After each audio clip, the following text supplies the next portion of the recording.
আসসালামু আলাইকুম রহমতুল্লাহ। Welcome to breaking news. Breaking নিউজের পক্ষ থেকে আপনাদের জানাই স্বাগত। প্রিয় ভিউয়ার্স, আশা করি আপনারা সবাই ভালো আছেন। আজকে আপনাদের জন্য ব্যাংক খাতের কিছু গুরুত্বপূর্ণ টপিক নিয়ে হাজির হয়েছি। ব্যাংক খাতে গ্রাহকদের জন্য মহা দুঃসংবাদ। কী হবে তাদের এই আমানতের টাকা, কিভাবে তারা এই টাকা ফেরত পাবে, এ নিয়ে থাকছে বিস্তারিত। ঘুরে দাঁড়াতে পারবে না এমন ব্যাংকগুলোকে মাজারের আওতায় আনা হবে বলেছেন আহসান এইচ মনসুর। কিছু ব্যাংক আছে যাদের এনপিএল মন্দ বা খেলাফি ঋণ ৭০ থেকে ৯০%, এমনকি ৯৫% পর্যন্ত এরা ঘুরে দাঁড়াতে পারবে না। জনগণের আমানতের নিরাপত্তার সাথে আমরা তাদেরকে মার্জারের আওতায় আনার পরিকল্পনা করছি। এই ব্যাংকগুলোকে আপাতত সরকারিকরণ করা হবে।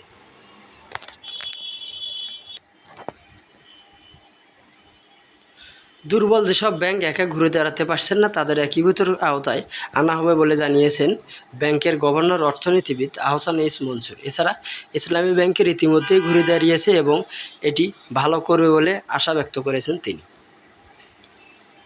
গত ১৬ বছর আওয়ামী লীগ সরকারের শাসনামলে বাংলাদেশের আর্থিক খাতে যেসব ভয়াবহ দুর্নীতি হয়েছে তার প্রেক্ষাপটে গত বছরের ৫ই আগস্ট জনতার গণ-অভ্যুত্থানে স্বৈরাচারী শেখ হাসিনার সরকার পতনের পর দায়িত্ব নিতে হয় আহসান এইচ মনসুরকে।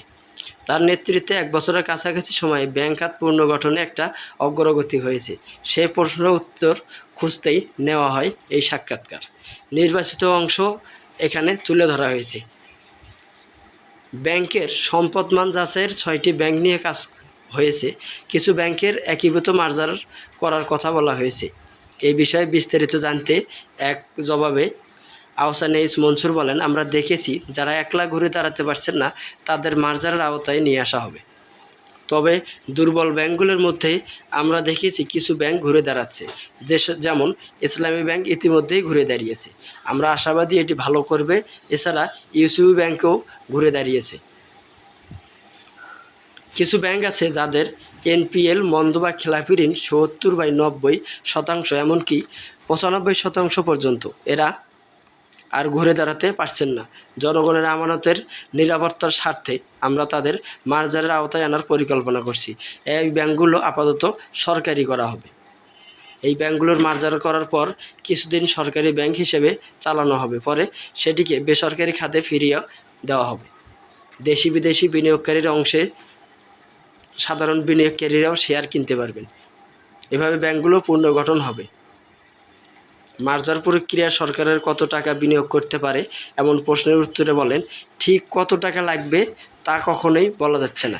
এমন হিসাব করছি, প্রাথমিকভাবে 5টি ব্যাংকের পুনর্গঠন করতে গেলে প্রথম দফায় 15 থেকে 20,000 কোটি টাকা লেগে যাবে। পরে ধাপে ধাপে আরও বিনিয়োগ করতে হবে। সরকার প্রথম বিনিয়োগ করবে, পর বিদেশি ও দেশি বিনিয়োগকারীদের কাছে ব্যাংকটি ফিরিয়ে দেওয়া হবে। গভর্নর আরও জানান, বাজেট থেকে আসতে পারে, হয়তো বন্ড আকারে আসবে। তিনি আরও বলেন, যদি কোনো বিদেশি বিনিয়োগকারী এসে 100% মালিকানা নিতে চায়, আমি ব্যক্তিগতভাবে সেখানে কোনো আপত্তি দেখছি না।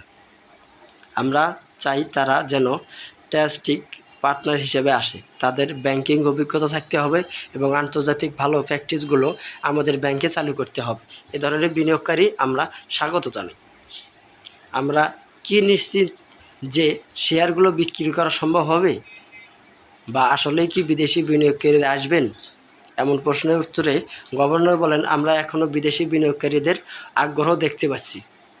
কনক্রিট কোনো প্রস্তাব অবশ্যই এখনও আসেনি, কারণ আমাদের মার্জার প্রক্রিয়া তো শেষ হয়নি। আমরা ট্রানজ্যাকশন অ্যাডভাইজার নিয়োগের কথা ভাবছি, যারা এই ব্যাংকগুলোকে বিনিয়োগকারীদের কাছে প্রেজেন্ট করবে। বাংলাদেশ ব্যাংক এই অ্যাডভাইজার লিস্ট করবে। আমরা প্রতিটি ব্যাংকের জন্য আলাদা করে ট্রানজ্যাকশন অ্যাডভাইজার দিতে পারি। উদাহরণ হিসেবে ইসলামী ব্যাংকের কথা বলি। ইসলামী ব্যাংকের শেয়ার একটি বড় অংশ এসএলএম গ্রুপের আছে।